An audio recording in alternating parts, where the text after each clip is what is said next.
খুব হতাশ হয়ে যেতাম, ভাবতাম যে সত্যি হয়তো আমাকে দিয়ে আর কিছুই হবে না। আপনাদের হয়তো কারো কারো মনে থাকতে পারে কিছুদিন আগে হয়তো বা সাম ডিজাস্টারের কারণে মনে আমেরিকা থেকে যখন এসেছি, নিজের আপন মানুষকেই বলতে শুনেছি, তোমার দিন শেষ Shakib, you are dead horse.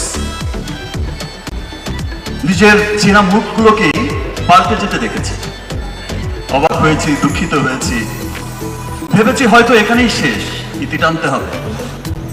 আবার ভেবেছি যাওয়ার আগে লাস্ট একটা ট্রাই তো করে যাই, এতগুলো বছর মানুষগুলো আমাকে ভালোবাসলো, একটা ট্রাই করে যাই, না হলে চলে যাবো, ছেড়ে দেবো চলচ্চিত্র। যা পেয়ে শূন্য হাতে এসেছিলাম, যা পেয়েছি তা অনেক।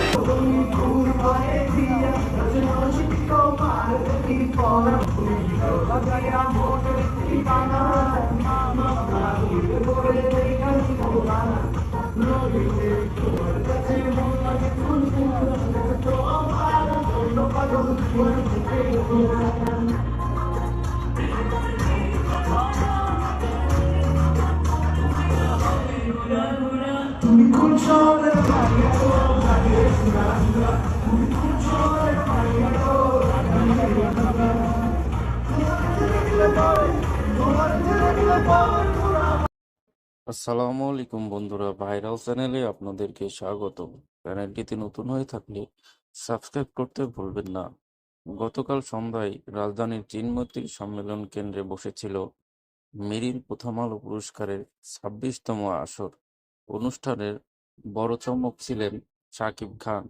ঢাকাই সিনেমার এই তারকা ২৫ বছর ধরে তিনি চলচ্চিত্র শিল্পে অবদান রেখে চলেছেন। তার কাজের বিশেষ দৃশ্যগুলো তুলে ধরা হলো পর্দায়।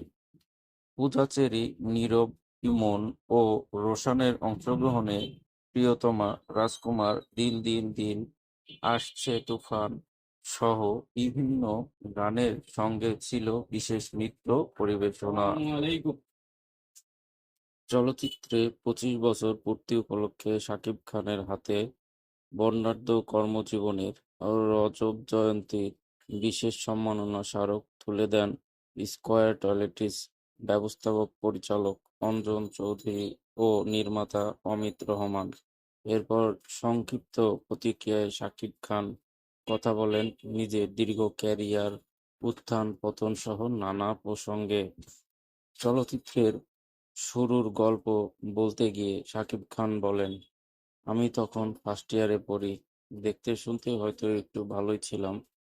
একটা সিনেমার অফার পেলাম। বলল ৩ মাস সময় লাগবে। ৩ মাসেই সিনেমা শেষ হয়ে যাবে। ৩ মাসের জন্য এলাম, আর ফিরে যাওয়া হলো না। ২৫ বছর পার হয়ে গেছে। এই ২৫ বছরে এত ভাঙাগড়া দেখেছি চলচ্চিত্রে, এত রং দেখেছি জীবনের।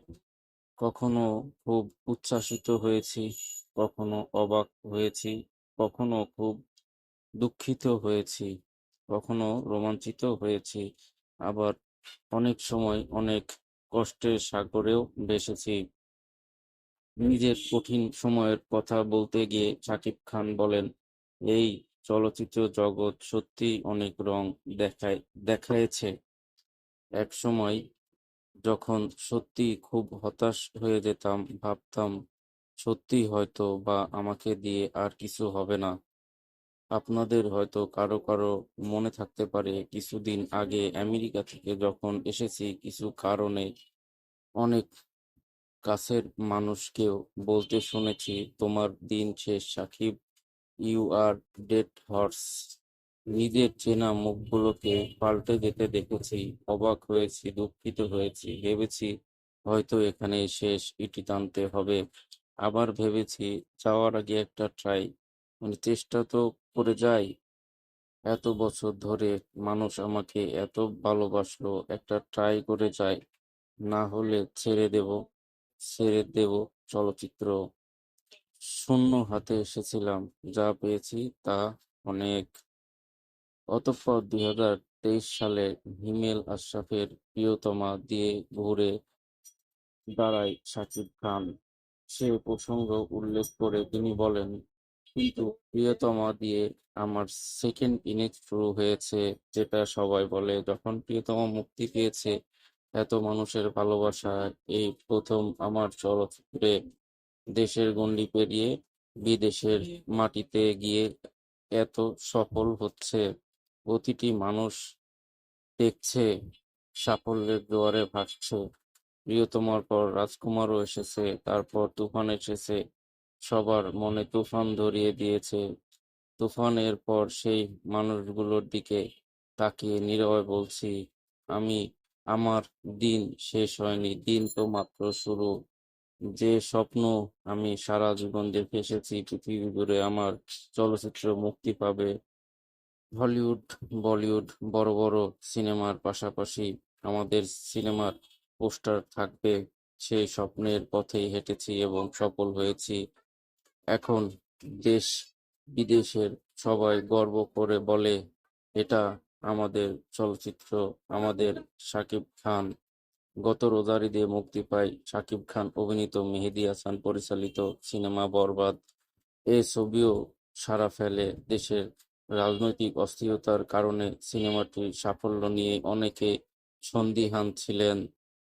সে প্রসঙ্গে শাকিব খান বলেন, আমাদের দেশে যখন একটা পরিস্থিতি চলছে, এই পরিস্থিতিতে আমার সিনেমা গত ঈদে মুক্তি পাচ্ছে, তখন সেই মানুষগুলোর মুখে আমি শুনেছি, এবার কোথায় যাবে, এবার তো ধরা খেয়েছো, সন্ধ্যার পরে তো আর সিনেমার শো চলবে না, লুঙ্গিও উঠবে না। মুক্তির আগেই সিনেমা সুপার ফ্লপ। সিনেমা মুক্তি পেয়েছে, মুক্তির পর কি হয়েছে সেটা তো আপনারা সবাই জানেন। ভালোবাসার জোয়ারে সবাইকে বরবাদ করে দিয়েছি। বরবাদ মুক্তির পর দেশের কয়েকটি প্রেক্ষাগৃহে মিডনাইট শো চলেছে। তার ক্যারিয়ারে এটা প্রথমবার হয়েছে বলেও জানান শাকিব খান। এজন্যই তিনি দর্শকের প্রতি আবারও কৃতজ্ঞতা জানাই। ভিডিওটি ভালো লাগলে শেয়ার করতে ভুলবেন না। ধন্যবাদ।